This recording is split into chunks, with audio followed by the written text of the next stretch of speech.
nakoya na kinye jour ndako nanga eza nangwe moyisi ke kotsa kambo eza ngana za bisanda ba mako na belo ni zaidi na belo na Bambulusi. na kotanga fi o ya zaraka fi ya bisu Wazo peso pe to ba via. o mata kotsa mazuka mambongo exil na poto wenda tuko mambongo yake exil na poto ba patrie 3 fois na défi kombo lelo pour yoka ngo Alors muto adon akimisa mazuka mambongo le Congo exil te politique mais ya bilamba. Ah, bana Chine, bana Brazil. Votre émission de l'Ebsarabino, délire et tapage, pour moi que non, Moutokota exil na poto. Mazuka Mambong. Le bana non, côté exil. Li fait la moto. Li fait la moto ya Jean. Basalam. Li fait la moto. Nga pe vient na piso ka basalam pour na sentir. Oh Dieu wana. Ni moto ma solo. Donc encadra biso belé. Ba grand Jozo Mowa. Pas de belé encadra mungali kuna. Li fait là, ça c'est le gros. Donc ngana ma pimane école na yi. Délire et tapage.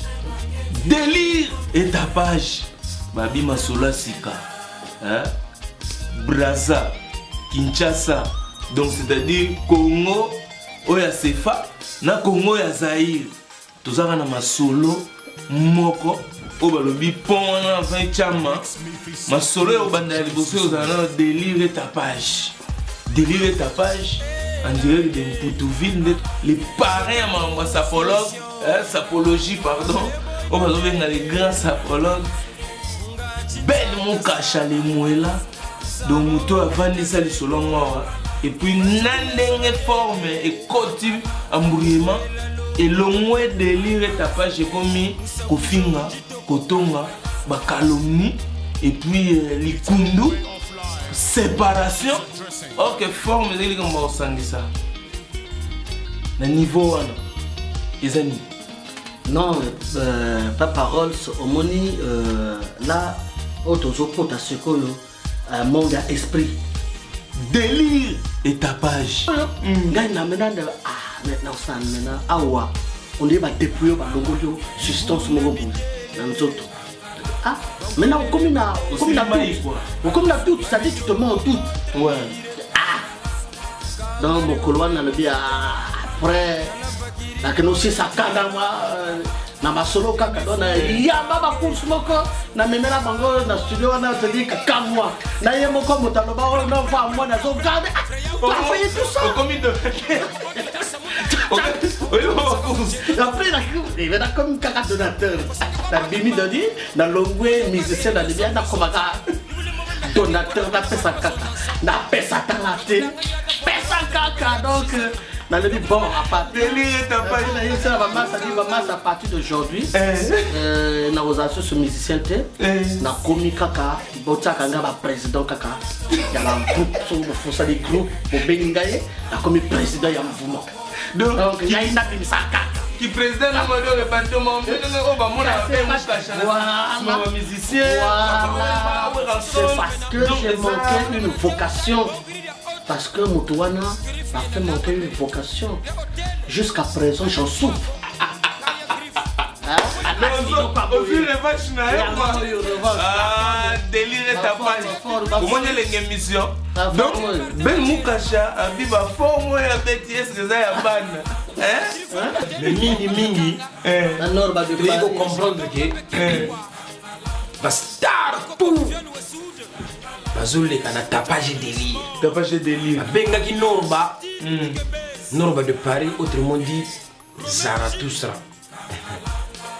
Fallait na les gars kana tchelungi parce que c'est émission Bastar. Un jeune va retourner est-ce que yo les kana tapage délire avec pas parole ce soir bien. Au Zaraté. Norba yeyo avec Ben Moukasha na tapage délire. Bilembo toujours. Ah, soko za na solo na yo ya kana tapage délire. Pas parole si yeyo. Tapage délire. Norba yeyo. On peut être contre le lièvre, mais il faut reconnaître que le lièvre a des longues oreilles. Ah ouais. Norba de Paris. C'est pas donné à n'importe qui pour un niveau. Il y a Norba. Il y a un niveau moko. Il y a 2 fois. Délire tapage, votre émission, Nancy Bolomagé, Baromo Benga, Kinezo Benga, Braza Bengaki, partout dans le monde, Babengi, Ben Moukachelemola, Nord de Paris, Denazoloba, c'est Délire tapage. Tout le monde est invité. Donc Benga Bissou nous avons défilé, tout défilé. Des tapages et délire. Oh, tapage et délire, Babi, ma solo, yo. Mingi mingi lipapa, Mila Mikiliste, donc les Saoudiens, on a tapé le papa. Mais on a Mila. Étant des soldats, Mila, Moutou a eu discipline. Dans l'armée, c'est la discipline. Mais ce qu'on a forme, on a mis au clôturer la discipline dans ma relata. Parce que nous, on a peut-être un manque de discipline. Ce qu'on explique pour la jeunesse, la discipline, la sapio, le bani. Pas respecter les autres parisiens, la jeunesse, le roi va péter un mot, le roi a mis l'église. Non, non, on va Paris, mais nous sommes disciplinés, il faut s'appeler à Paris. Donc, on va respecter. Il va péter un mot, on va respecter les autres, on va mettre la pièce. Bon, bateau va mettre la pièce. Parce que, parce que,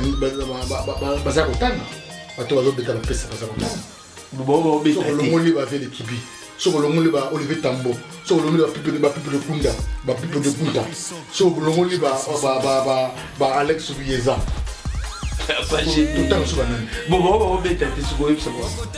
Bazana discipline oyo biso to senga lo no yo sengi, ngalo ba pinga, ba mila soda, na yaka pa na beta ba pièce na discipline bango.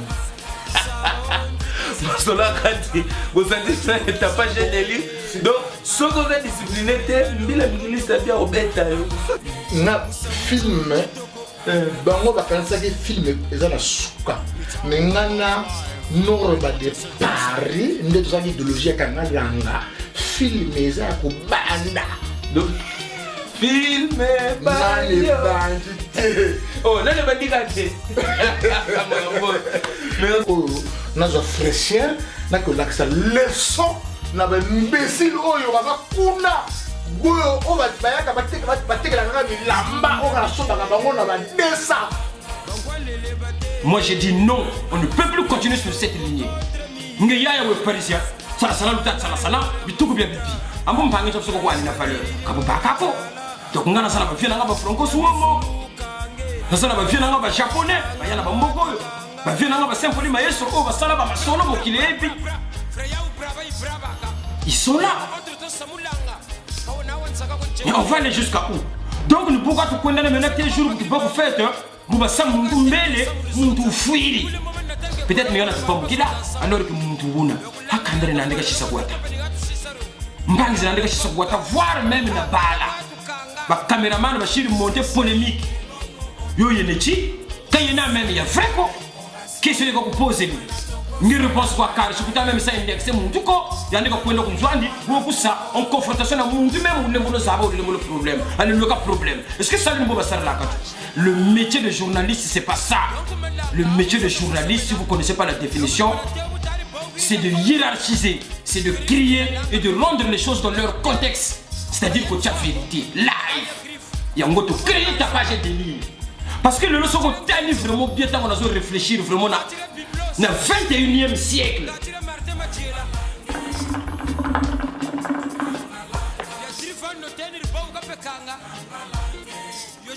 Mais est-ce que même lui-même, le Seigneur de Seigneur, le Dieu Tout-Puissant Jésus-Christ, ce qui a l'amour qui va ressusciter à Zongi, est-ce qu'il va arriver à tenir avec ce monde qui va avec cette vitesse-là?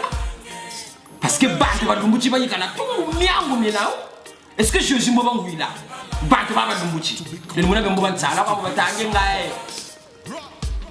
Quel comportement Jésus-Christ aura à l'égard du monde d'aujourd'hui? On ne sait pas. Parce que tout va bungi. Tu comprends? La sape, il y a quoi refuge, il y a des laouki. Muntu bakatuke kuneka sasa langa tu mtu takwa 20 wa bibyali bya ngolo ka kwiza ushidinga myango. Cameraman ka baka image shina ufutu sasa mutele. Mais c'est pas normal. Patrick Parabolique bibo beta na bino mende azoli ngolongola ngote.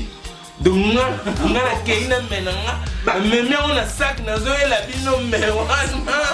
wana nde moto ezoluka gero tolobi longola me wana ngana kinanga maboko pas Dès la prochaine fois. mokumbo ningone misala Mon grand frère, la prochaine fois, tu vas me mettre en cravate. C'est là où tu vas olongola meto délire tapage yango oyo masolo akati toujours tozalaki na Patrick parabolique alobi ke na masolo forme bozobeta na bino bajivanche ezobetama baguchi bozobeta bagrife tu boolobela mikolo me alongoli yango te atiki me wana donc c'est-à-dire guerre oyo sera longue et puis ezalaka kocontinue ti mokolo bakolongola main oyo comme ça tocomprendre ke h de la guerre eza nini enterré nde baloba na français mais délire et tapage c'est votre émission eza émission ya bitumba te eza émission ya kofinga te eza émission moko ya divertissement vraiment ya plaisir ebele poto mboka moluka mutu eswaka makambo ebele mais na nyonso tu wana elengi oyo elekaka elengi elamba tosantaka ke eza te donc ezaka ya elamba nde moto esukisa bafere mpona suka filme ele okangi bavale ozonga mboka na plaisir ya danger omona fo talaka binkuti nini omemi mais délire avec tapage yango nde soki moto okoya kofungola bino amemaki nini akosaki bino na nini to estce aekitaki bien mais masolongo boka nozwango kaka na kati émission oyo délire et tapage yo bimisi eloko bofutaka kabisi te bofutaka mpe TVA pe te bafutaka TVA te nyonso to ezaki te benefe mais toyi topesi bino totie pose na eloko na bino bokosala bafeaturing ozwi king okofingisa ye na mwana malweka moto nde na ye sika meme nani owuti esie te na masoko donc sentir eminute oyo tokomi na kati ya tapage tapage de début tokoya koteya tokolemba te fo problème ezwa kaka oyo kangalanga na bien bosentir penake ndenge balobaki ka yaya alobaki tolata eza tofingana te tolata tobeta yango wana tozobenga ngo lelo tapage et délire donc sala tapage na yo vie privée na yo eza ya yo ça sert à rien ozwi omonte mutu moko boye contre mutu boye mpona bofrene Congo